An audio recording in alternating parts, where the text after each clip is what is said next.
Hello, I'm Lucas Monroe, and today I'm going to be talking about slavery and Frederick Douglass. So first off, we'll start with Frederick Douglass. He was born February 14th in 1818 in Talbot County, Maryland, and he was born into slavery. And very little is known about his family or his early life because he was separated from his family at the age of 6. He was moved from one plantation to another, sold basically. And he actually was one of the few slaves to receive an education, and he learned how to read and write. And this was actually an illegal activity, as at the time slaves were not supposed to be taught how to read or write. And he was actually taught by his master's wife, which was very unusual at the time. And later on in her life, she was actually reprimanded for this, and the husband was very angry about it, the owner. And Sophia actually stopped teaching to make her husband happy and changed her whole attitude towards Frederick Douglass. And Frederick Douglass eventually escaped slavery. He was tired of the beatings he was receiving, the conditions that he had to live in, and also just the poor food and the type of buildings they had to live in. On September 3rd, 1838, that is the date that Douglass was able to escape slavery. And he did this by dressing up as a sailor and also getting papers and identifications from another black sailor who was a free black person.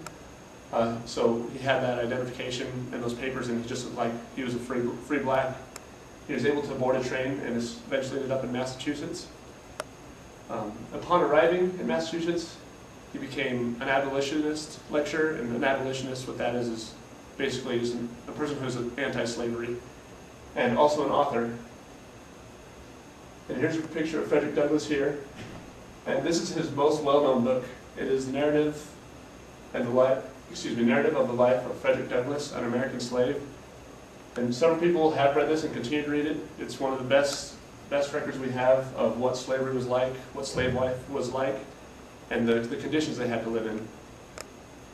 And we can learn several things from this book. For one, it's a personal account of life as a slave rather than a textbook point of view, because in textbooks we're used to what that'll say. Slavery was bad, conditions were hard, they didn't get good food, they didn't get good housing. But this is straight from his mouth as a slave. He talks about the beatings he got as a slave, how he was whipped, how he went from house to house, owner to owner, and how he was eventually able to overcome all that and escape.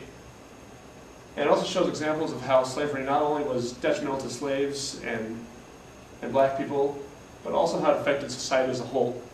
And an example of this is the Auld family. The Auld family, the main two in this were Thomas Auld and Hugh Auld.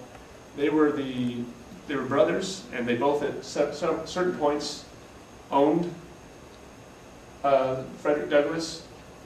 And so they had disputes over who owned him, and eventually led to this family getting torn apart. And in reaction to this book, it was very well received by many at the time because there was a strong surge of abolitionist support. And this account of slavery helped to further the cause of abolitionists by informing people about the true conditions of slavery and its effect on society.